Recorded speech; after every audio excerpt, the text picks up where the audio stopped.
Titration of your dorsal device.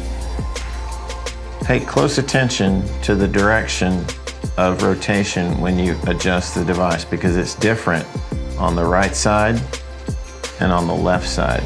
Notice here on the left side the arrow is pointing up, and on the right side the arrow is pointing down.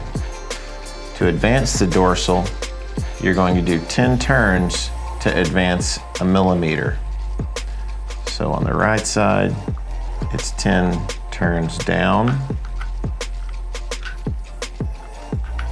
3.